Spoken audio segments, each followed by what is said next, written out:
சிவார்ப்பணம். வணக்கம் ஃப்ரெண்ட்ஸ். நாம் இன்னைக்கு என்ன பார்க்க போறோம்னா, நம்ம சிவபெருமானோட வாகனம் நந்தியம்பெருமான. நந்தியம்பெருமான வணங்கி வழிபட்டு ஆசீர்வாதம் அவர்கிட்ட வாங்கி அனுமதி பெற்று தான் நம்ம சிவபெருமான வழிபாடு பண்ணணும். நம்ம சிவபெருமான அப்பதான் நமக்கு ஆசீர்வாதம் பண்ணுவாங்க. அப்படிப்பட்ட நந்தியம்பெருமான ஒவ்வொரு சிவன் கோயிலையும் எப்படி இருப்பாருன்னா, இடது காலை மடக்கி வலது காலை முன் வச்சு உட்கார்ந்து இருப்பாரு. ஆனா நினைத்தாலே முக்தி தர நம்ம திருவண்ணாமலையில பெரிய நந்தி மட்டும் எப்படி உட்கார்ந்துருப்பாருன்னா, வலது காலம் மடக்கி இடது காலம் மின் வச்சு உட்கார்ந்துருப்பாரு.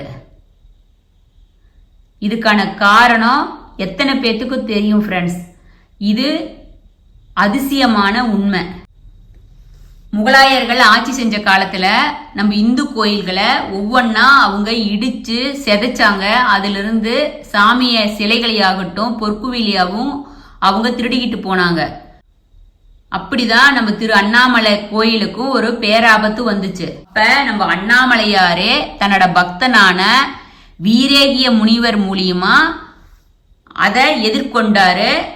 அந்த முகலாயர்கள் நம்ம திருவண்ணாமலைய சிதைக்காத தடுத்தாரு. முகலாயர் காலத்துல திருவண்ணாமலைக்கு ஒரு முகலாய அரசன் வர்றான். அப்ப கோயில் அருகில 5 சிவபக்தர்கள் ஒரு காளமாட்டை வழிபட்டு அதனை பல்லாக்குல சுமந்துகிட்டு போறாங்க. அதை பார்த்த முகலாயர் அரசர் என்ன சொல்றாரு, நாங்க இந்த காளமாட்டை வெட்டி உணவா சாப்பிட்றோம், நீங்க இதை தெய்வமா வழிபாடு பண்ணி இதை தலையில சுமந்துகிட்டு போறீங்க அப்படின்னு அந்த 5 பேர்த்த பார்த்து கேட்குறாரு. அதுக்கு அந்த 5 பக்தர்களும் என்ன சொல்றாங்க, இந்த காலை எங்க அப்பா சிவபெருமானோட வாகனம், அவரை சுமக்கிற இந்த காளைய நாங்க சுமக்கிறோம், அது எங்களுக்கு பெரும் பாக்கியம் அப்படின்னு சொல்றாங்க.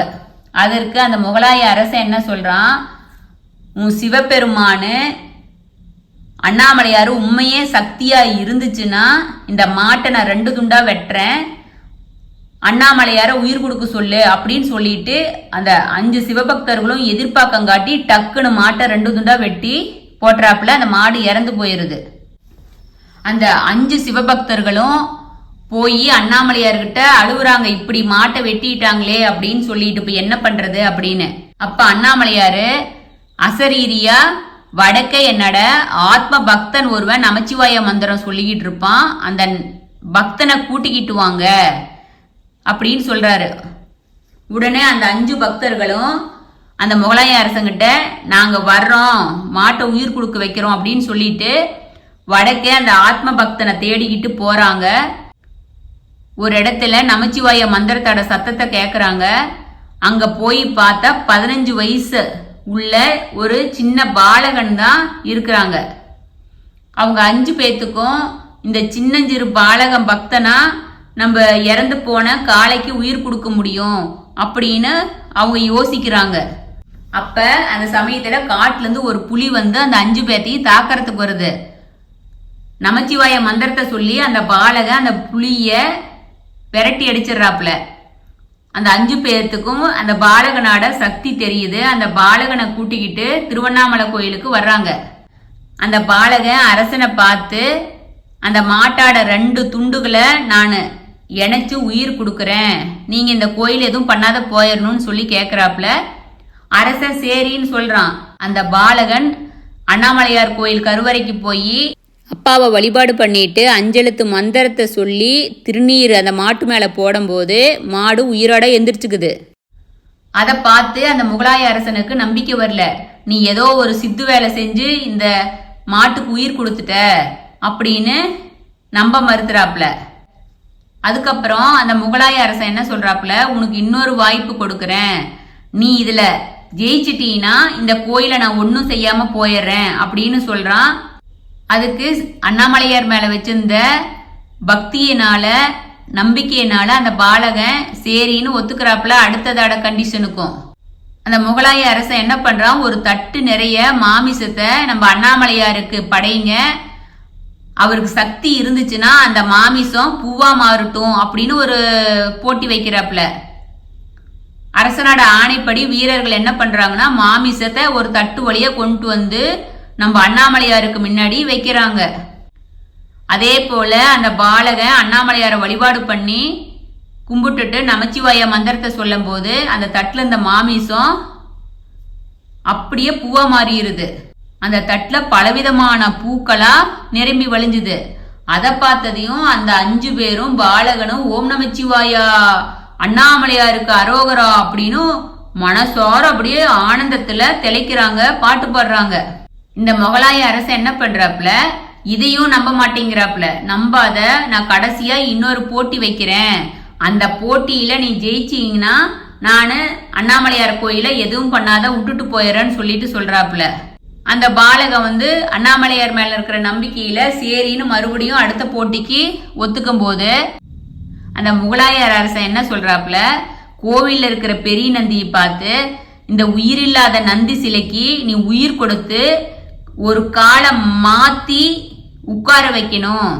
அப்படி அந்த நந்தி உயிர் காலை மாத்தி உட்கார்ந்துருச்சுன்னா அந்த அண்ணாமலையாரை வணங்கிட்டு இந்த கோயில சிதைக்காம கொள்ளையடிச்ச நகையெல்லாம் நான் அண்ணாமலையாருக்கு காணிக்கைய ஒப்படைச்சிட்டு போயிடுறேன் அப்படின்னு முகலாய அரச சொல்றாப்ல.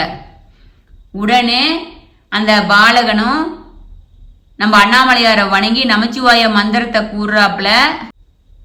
கருணை கடலான நம்ம அண்ணாமலையாரு உடனே பெரிய நந்திக்கு உயிர் கொடுத்து வலது காலை மடக்கி இடது காலை முன் வச்சு அமருமாறு சொல்றாரு.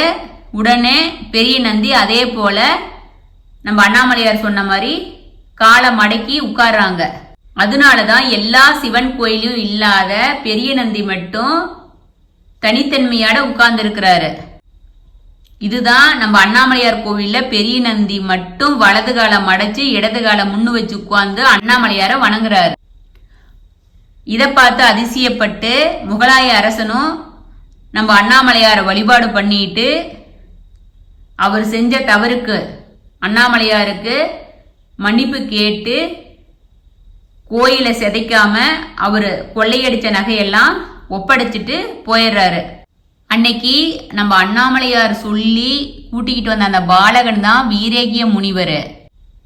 அந்த வீரேகிய முனிவர் வாழ்ந்த ஊரு சீனந்தல் அப்படிங்கிற கிராமம் அண்ணாமலையார் கோயிலுக்கு வடக்கே இருக்குது. அதனாலதான் பெரிய நந்தி முகம் வடக்கு பக்கம் லேசா திரும்பி பார்த்த மாதிரி இருக்குது. பெரிய நந்தியோட முகம் வடக்கு பக்கமா லேசா திரும்பி பார்த்த மாதிரி இருக்கும். நீங்க கவனிச்சீங்கன்னா வீரேகிய முனிவருக்கு நினைவா அங்க கோயிலு கட்டி மடமும் செயல்பட்டுக்கிட்டு வந்துட்டு இருக்கு. இந்த கதைக்கு ஆதாரம் நீங்க அந்த கிராமத்துக்கு போனீங்கன்னா இப்பவும் பார்க்கலாம். இந்த கிராமம் இப்ப எங்க இருக்குதுன்னா பர்வதமலை பக்கத்துல சீலப்பந்தல் அப்படிங்கிற பேர்ல அந்த கிராமம் இருக்குது. சீனந்தல் அப்படிங்கிற கிராமத்துல வீரேகிய முனிவர் ஜீவ சமாதி இப்பவும் அமைஞ்சிருக்கு. நாம திருவண்ணாமலைக்கு எத்தனையோ தடவை போயிருப்போம். நம்ம யாரு கவனிச்சிருப்போம் நம்ம பெரிய நந்தியோட காலு மடக்கி மாத்தி இருக்குதுன்னு சொல்லிட்டு.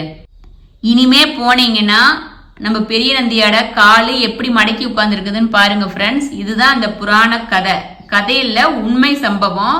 நம்ம அப்பா சிவபெருமானே அவரோட கோயிலை காப்பாத்திக்கிறதுக்கு நமச்சிவாயா மந்திரத்தை சொல்லிதான் முகலாய பேரரச தூர விரட்டி அடிச்சாங்க. அப்படிப்பட்ட நம்ம திருவண்ணாமலையார வணங்கி நாமும் நமச்சிவாயாங்கிற மந்திரத்தை சொன்னோம்னா முழு பக்தியா தெய்வ நம்பிக்கையோட நீங்க அஞ்செழுத்து மந்திரத்தை சொன்னீங்கன்னா நம்ம சிவபெருமான் ஓடோடி நமக்கு உதவுவாரு. இது வரைக்கும் நம்ம திருவண்ணாமலையில நம்ம பெரிய நந்தியோட காலம் அடக்கி உட்கார்ந்துருக்கிற கதையை பார்த்தோம். நம்ம நந்தியம்பெருமானோட அருளும் திரு அண்ணாமலையோட அருளும் இதை கேட்கறவங்களுக்கு கிடைக்கணும்னு நம்ம சிவார்ப்பணம் 61 சேனல் நம்ம அப்பா திருவண்ணாமலை அண்ணாமலை உண்ணாமலை அம்மான் பாதத்திலேயே ஒப்படைக்கிறோம். சிவார்ப்பணம். வணக்கம் ஃப்ரெண்ட்ஸ்.